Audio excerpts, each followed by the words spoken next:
Good morning दोस्तों, आप लोग कैसे हैं। आशा करता हूं कि आप लोग अच्छे होंगे। दोस्तों तो आइए, आपका क्लाइमेक्स तक चैनल में स्वागत है।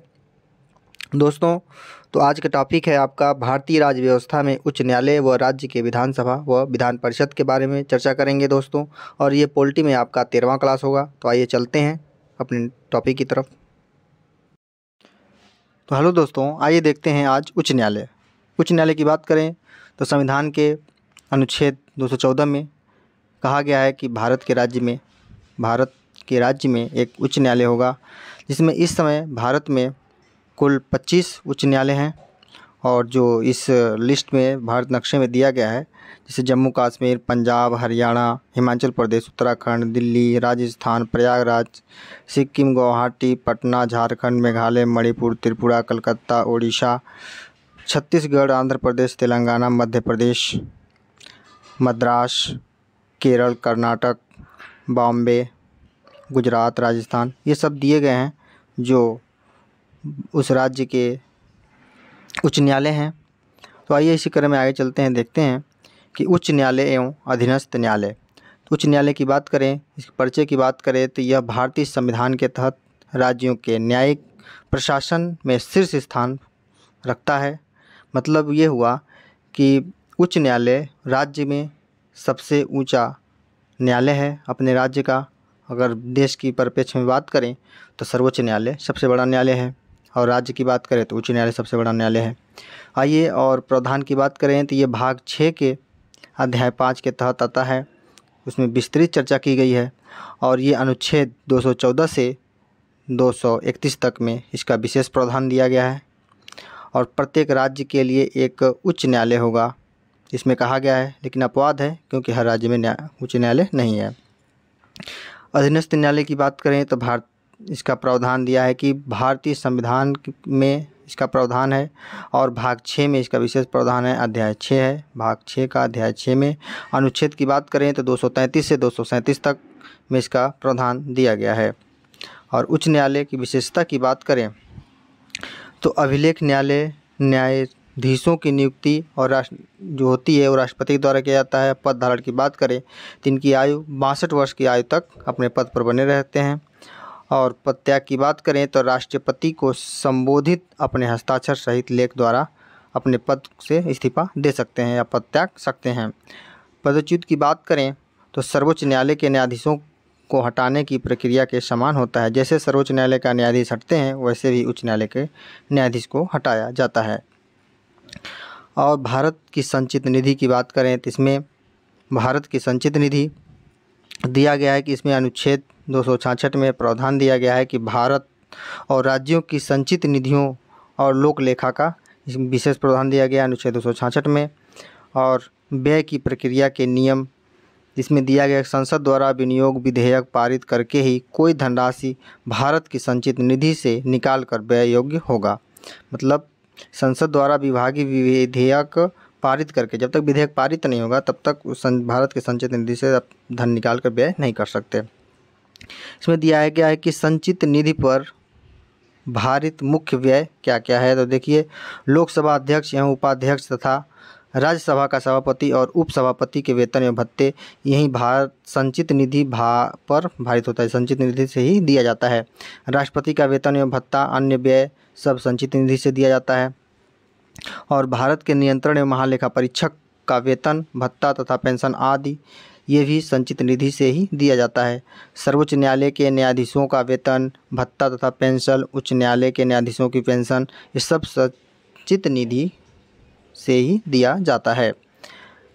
राज्य कार्यपालिका की बात करें, परिचय की बात करें तो भारतीय राज्यों में सरकार की व्यवस्था क्या होती है, ठीक केंद्र स्तर की तरह होता है। जैसे केंद्र में होता है वैसे यहाँ राज्य में भी वैसे ही ठीक उसी प्रकार से होता है।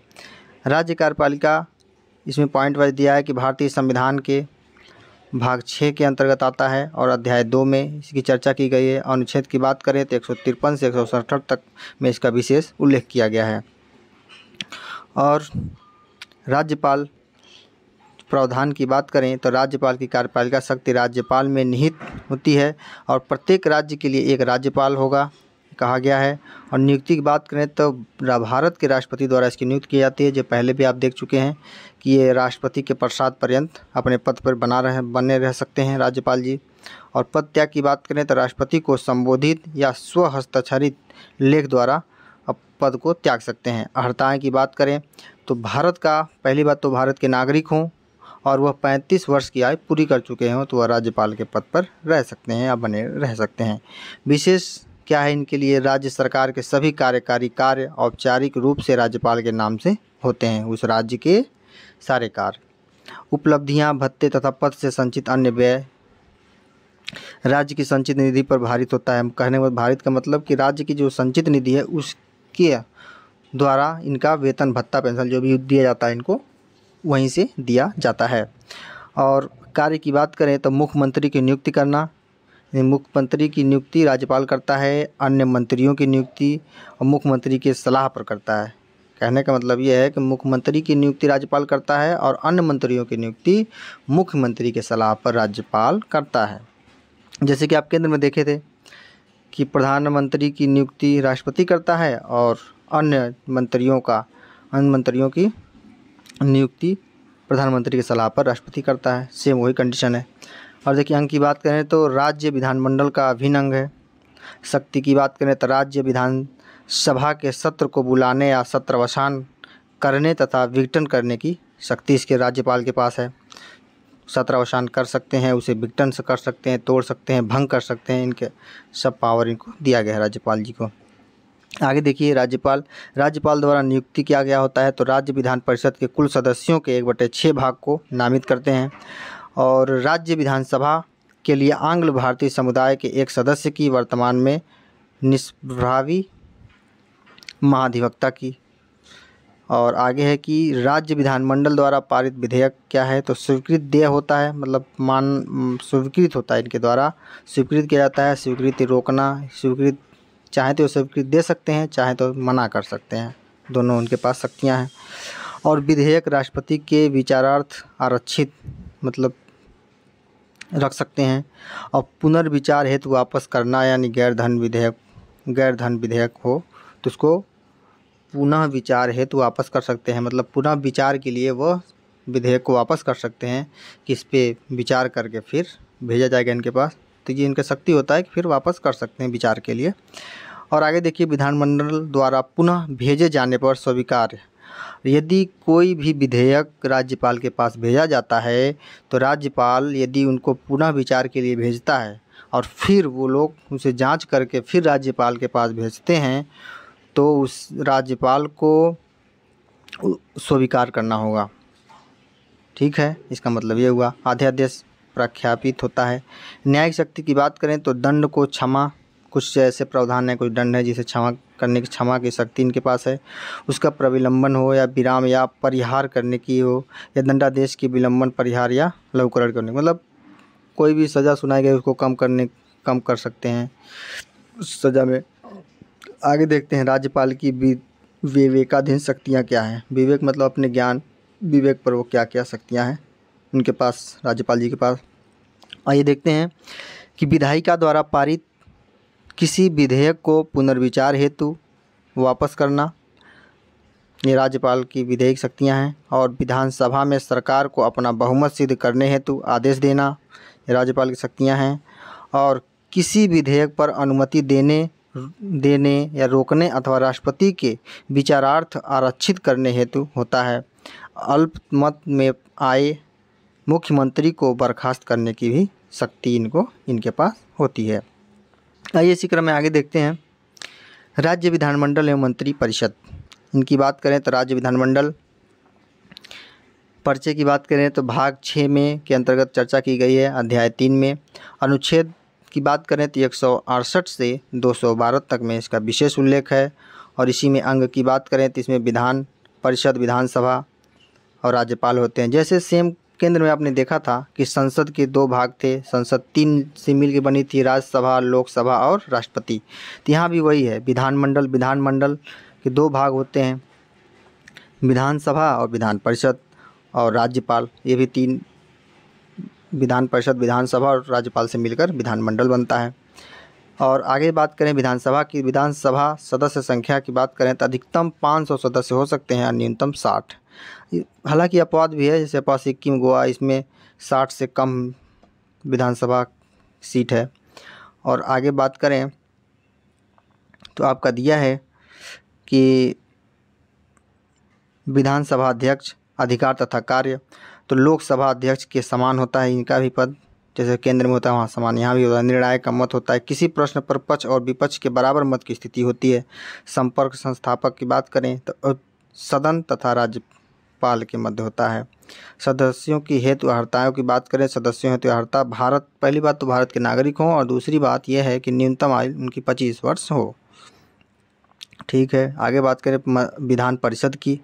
यहाँ आपने देखा विधानसभा, यहाँ पे विधान परिषद। विधान परिषद में संसद विधि द्वारा सृजन या उपबंध यदि उस राज्य की विधानसभा संकल्प पारित करे या विशेष बहुमत से, ये होना चाहिए, पारित होना चाहिए। अनुच्छेद 171 के अनुसार दिया गया है कि विधान परिषदों की संरचना की बात अनुच्छेद 171 में किया गया है। स्थायी सदन है ये विधान परिषद, स्थायी सदन है। जैसे कि वहाँ पर केंद्र में बात करें तो वहाँ राज्यसभा जो था स्थायी सदन था, यहाँ पर विधान परिषद आपका स्थायी सदन है। सदस्यों का कार्यकाल इसमें 6 वर्ष होता है, इसमें भी 6 वर्ष होता है, वहाँ भी 6 वर्ष था। प्रत्येक द्वितीय वर्ष की समाप्ति पर 1/3 सदस्य यथासंभव निकटतम निवृत्त, मतलब यथासंभव निकल जाते हैं या रिटायर हो जाते हैं। सदस्य संख्या की बात करें, विधानसभा के सदस्यों की कुल संख्या का 1/3 होता है। जितने विधानसभा में सदस्य हैं उसके 1/3 सदस्य विधान परिषद में होंगे। किसी भी दशा में 40 से कम नहीं होने चाहिए। सदस्यों का निर्वाचन 5 या 6 सदस्यों का होता है। अप्रत्यक्ष रूप से होता है इनका चुनाव। अनुपातिक प्रतिनिधित्व पद्धति के अनुसार एकल संक्रमणीय मत द्वारा होता है। शेष बात करते 1/6 सदस्य राज्यपाल द्वारा मनोनीत किए जाते हैं। विधान परिषद में 1/6 सदस्य राज्यपाल द्वारा मनोनीत किए जाते हैं। जैसे वहाँ पर राज्यसभा में राष्ट्रपति द्वारा 12 सदस्य किए जाते थे, यहाँ पर 1/6 सदस्य किए जाते हैं, जितनी सदस्य संख्या उसके। और राज्य मंत्रिपरिषद की बात करें तो प्रावधान देखते हैं। अनुच्छेद 163 में कहा गया है कि राज्यपाल को सलाह और सहायता देने हेतु एक मंत्रिपरिषद जिसका प्रधान मुख्यमंत्री होगा। जो भी सलाह देंगे राज्यपाल को, उसका मुख्यमंत्री जो परिषद होगा उसका मुखिया जो होगा मुख्यमंत्री होगा। अनुच्छेद 164(1) में कहा गया है कि मुख्यमंत्री की नियुक्ति राज्यपाल द्वारा, जबकि अन्य मंत्रियों की नियुक्ति मुख्यमंत्री की सलाह पर राज्यपाल करेगा। मंत्रिपरिषद में मंत्रियों की कुल संख्या मुख्यमंत्री सहित मिला के उन राज्य के विधानसभा के सदस्यों की कुल संख्या का 15% से अनधिक नहीं होना चाहिए, परंतु 12 से कम भी नहीं होनी चाहिए। राज्य की मंत्रिपरिषद सामूहिक रूप से विधानसभा के प्रति उत्तरदायी होता है। तो दोस्तों, ये था आपका आज का 13वां वीडियो भारतीय राज्य व्यवस्था का, जो आज थोड़ा तबीयत डाउन था इसीलिए आवाज़ धीमी आ गई। तो दोस्तों देखिए, आप लोग, आशा करता हूँ कि अच्छा लगा होगा। दोस्तों, वीडियो देखने के लिए धन्यवाद। आपका दिन शुभ हो।